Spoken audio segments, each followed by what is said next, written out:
Emphysema means inflate or swell, which makes sense because in the lungs of people with emphysema, the alveolar air sacs, which are the thin walled air spaces at the ends of the airways where oxygen and carbon dioxide are exchanged, become damaged or destroyed.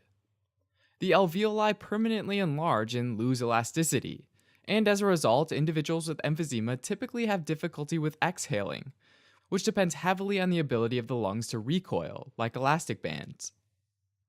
Emphysema is actually lumped under the umbrella of chronic obstructive pulmonary disease, or COPD, along with chronic bronchitis.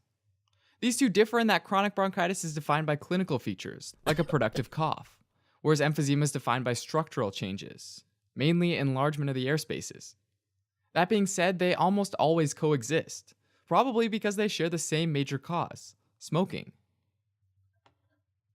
With COPD, the airways become obstructed, and the lungs don't empty properly, and that leaves air trapped inside the lungs. For that reason, the maximum amount of air people with COPD can breathe out in a single breath, known as the FVC or forced vital capacity, is lower. This reduction is especially noticeable in the first second of air breathed out in a single breath, called FEV1, forced expiratory volume in 1 second, which typically is reduced even more than the FVC. A useful metric, therefore, is the FEV1 to FVC ratio, which, since the FEV1 goes down even more than the FVC, causes the FEV1 to FVC ratio to go down as well. Alright, so say normally your FVC is 5 liters, and your FEV1 is 4 liters. Your FEV1 to FVC ratio would end up being 80%. Now, someone with COPD's FVC might be 4 liters instead, which is lower than normal. But the volume of air that they can expire in the first second is only 2 liters. So not only are both these values lower, but their ratio is lower as well. And this is a hallmark of COPD. All that had to do with air breathed out, right? Conversely, for air going in, the TLC, or total lung capacity, which is the maximum volume of air that can be taken in or inspired into the lungs, is actually often higher because of the air trapping. Alright, so emphysema is a form of COPD that's based on structural changes in the lungs, specifically a destruction of the alveoli.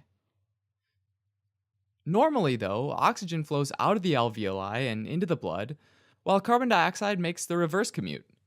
But when the lung tissue is exposed to irritants like cigarette smoke, it triggers an inflammatory reaction that affects the delicate alveolar walls and affects the flow of gases.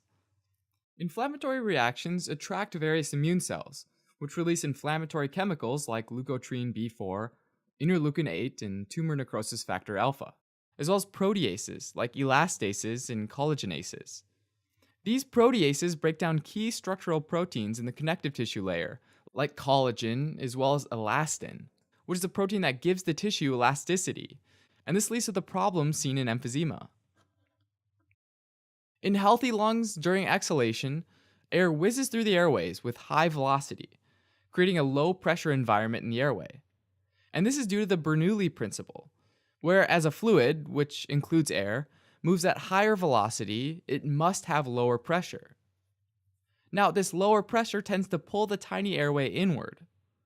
Strong, healthy airway walls full of elastin can withstand that pressure and don't collapse. They hold the airway open and allow air to fully escape during exhalation. With emphysema, though, that elastin's lost, which makes the airway walls weak and allow that low pressure system to pull the walls inward and collapse during exhalation. This ultimately leads to air trapping because the collapsed airway traps a tiny bit of air distal to the point of the collapse. Also, this loss of elastin makes the lungs more compliant, meaning that when air blows into them, they easily expand and then hold on to the air instead of expelling it during exhalation. And so the lungs start to look like large, thin plastic bags. This loss of elastin also leads to the breakdown of the thin alveolar walls called septa. Without these walls, neighboring alveoli coalesce into larger and larger air spaces, which means the surface area available for gas exchange is reduced relative to the expanding volume, which affects oxygen and carbon dioxide levels.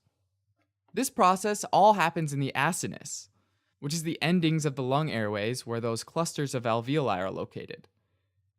Different types of emphysema affect the acinus slightly differently. The first pattern of emphysema is called centriacinar emphysema, or centrilobular emphysema.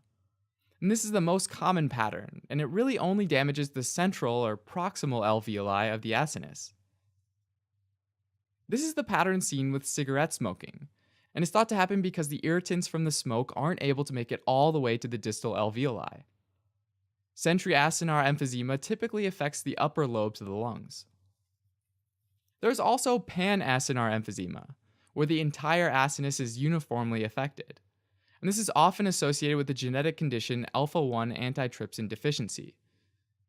Now, in healthy individuals, macrophages are always letting out some proteases to help clear the debris that occasionally finds its way into the acini. But those proteases break down proteins, right?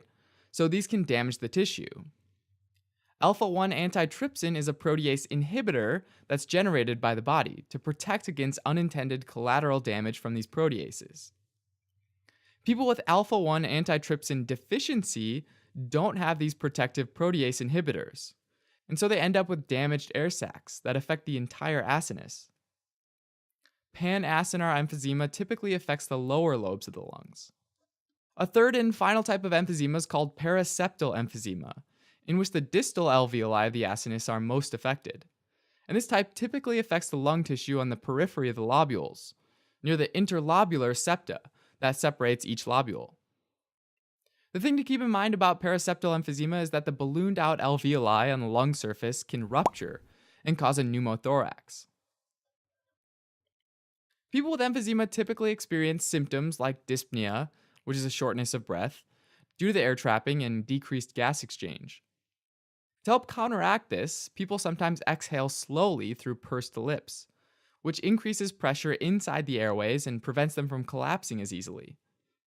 This way of breathing explains the nickname pink puffers, since individuals are able to oxygenate their blood, but they have to purse their lips to do so. All this constant energy spent on breathing can even cause weight loss. Over time, though, as more and more lung tissue is affected, emphysema can lead to hypoxemia, or low oxygen in the blood. There can also be a cough with a small amount of sputum from inflammation in the small bronchioles that causes excess mucus production via goblet cells. But this is a lot different from the productive cough with lots of sputum seen with chronic bronchitis. Over time, air trapping and hyperinflation of the lungs can cause individuals to develop a barrel-shaped chest. And on X-ray, individuals might have an increased anterior-posterior diameter, a flattened diaphragm, and increased lung field lucency. Alright, so in normal physiology, there's this process called hypoxic vasoconstriction, where if, for some reason, one area of the lungs has poor gas exchange, then the blood vessels going to that area undergo vasoconstriction in an attempt to shunt blood to an area with better gas exchange. And this works great if hypoxia is localized to one area of the lungs. But when a large proportion of the lungs aren't exchanging oxygen effectively, then that vasoconstriction starts involving too many blood vessels, and this leads to pulmonary hypertension. Over time, this increases the work that has to be done by the right side of the heart to pump blood to the lungs, causing it to enlarge, a process called cor pulmonale, which eventually leads to right-sided heart failure. Treatment of emphysema largely involves reducing risk factors and managing associated illnesses. Since smoking's a major player in causing emphysema, stopping smoking's a major player in reducing mortality.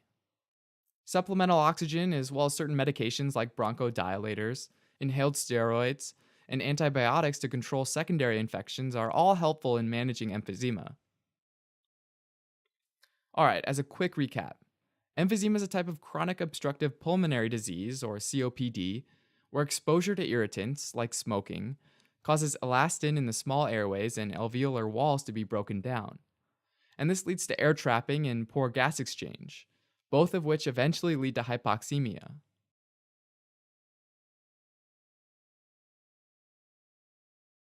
Thanks for watching. You can help support us by donating on Patreon or subscribing to our channel or telling your friends about us on social media.